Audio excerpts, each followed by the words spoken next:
We're talking facts versus alternative facts in the mining space. Joining me now is no stranger to the industry, Brent Cook of Exploration Insights. Welcome back, Brent. Good to see you at PDAC 2017. Yeah, once a year we do this. Well, happy to have you back on. And I want to start by having you take a look at a clip. I had Nolan Watson, CEO of Sandstorm, on last week.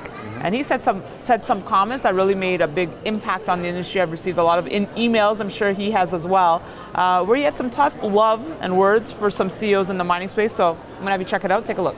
There's a lot of assets out there that are fundamentally wrong and broken, and CEOs are lying to their shareholders about it. And I think something needs to be addressed. 43-101 attempts to do it, but it's still not working. Thoughts Wow. on that, Brett? Wow, interesting. Do you agree with it? He should know. He's made a lot of mistakes, or quite a few mistakes anyway. In terms of these technical reports, it comes down to, it's tough. Let me give you an example.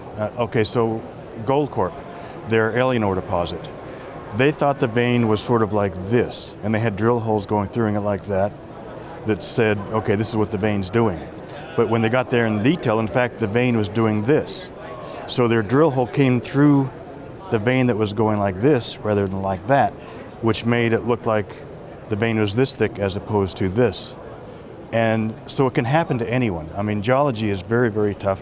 You're dealing with a very limited amount of data when you're looking at a deposit. Like the size of this room, Right. you'd have, 2 or 3 holes in it. You've got to interpret the geology at 300 meters depth based on limited data, so it's tough. That said, there are a lot of really shoddy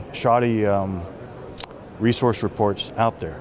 Unconstrained, when the industry was booming, they would be bringing people in, these technical firms would bring people in who had a computer background but had no technical background. So they would just do geostatistics, computer-driven models, but didn't include the geologic constraints. And that's where the real problem is it's got to be geologically constrained, and you have to know what's going on.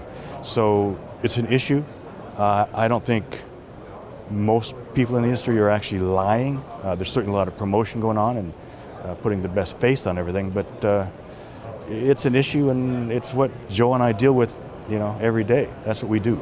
Okay, so you're saying you can't necessarily blame the mining company because it's just too hard to sometimes read the veins? Well, no, I shouldn't say that. It's in terms of what Nolan was talking about, and companies like that, they should have the people to go through the data and make their own judgment on what the technical report's saying. But in terms of the retail people, it's tough because you've got to go with what the technical report says. Okay, now you mentioned the promotion, which is a whole other beast in the industry.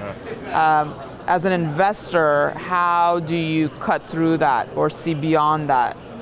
Because that is really happening, right? It's happening, and it's getting worse now that the industry is coming back. And I think you need to think of, okay, so who's telling me this data? Who's giving me this stock tip, And why are they giving it to me? Why am I getting this? And you'll see at different retail shows especially, there's to be a buzz about a specific company, like, hey, have you heard about this one, Right. that one? And the guy on stage just talked about this company, and you got to wonder why they're telling you this, and who's backing them, and who's paying them, where they're making their money. Yeah. So you got to be very careful, And that was really, your talk here was focused on facts versus alternative facts. Tell us about your message to investors here. You were a speaker here at the show. Yeah, it was facts, alternative facts, and facts in the mining industry. And there are a lot of alternative facts in this, being things that people make up. We can certainly compare it to Trump, just things they make up out of nowhere, and suddenly it becomes what they believe to be a fact, when in fact it's not. For instance, drill hole database. Drill holes, you can claim there's continuity in mineralization between here and here, but there may not be. But that's the story, or that someone's going to come in and buy my company as soon as I do this. Those are sort of, you got to be really careful in this industry. I mean, it's a great time to get in it right now. I think exploration and discovery going into the next few years are going to be the place to be, but you've got to do your due diligence. You mentioned Trump, and I know you've been vocal on this topic before. I've been hearing, some CEOs I met with at the BMO Metals and Mining Conference feel that he's receptive to the mining industry.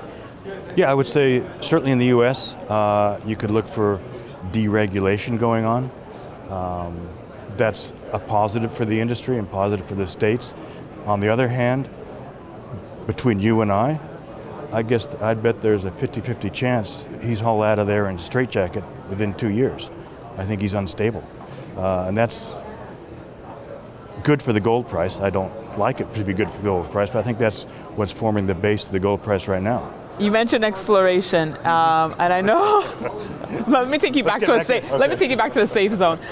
You mentioned exploration, and I know you've mentioned this in the past how you were afraid that we weren't looking or finding new deposits. That was the biggest obstacle. But so you're more optimistic now that we might be on the verge of the next big discovery, perhaps? Certainly, we've had money come into the industry the past 2 years, into the juniors, especially this year. And what's positive to me is I think the major mining companies are waking up to the fact that, wow, we don't have enough reserves. We're mining more than we're producing. You know, the figures like we're mining 90 million ounces and finding 40 million ounces a year. That is starting to hit the CEOs of these companies, and that's why we're starting to see joint venture deals with them buying into junior companies. So Joe and I's real focus is going to be on if we can find an early stage discovery in a junior company that is successful, that is going to demand a serious premium when a major comes in to buy it, because they're going to have to buy it. So that's, I'm excited on that respect, Jess. Brent Cook, thank you so much. Are you having a good PDAC so far? It's very positive, a lot going on. I think, personally, I feel like we're going to kind of deflate into the summer in terms of the market, but that's going to be a good time to pick more things up. Brent Cook, Exploration Insights. Always good speaking with you. Thanks for watching our coverage here from the PDAC 2017. Thanks, Brett.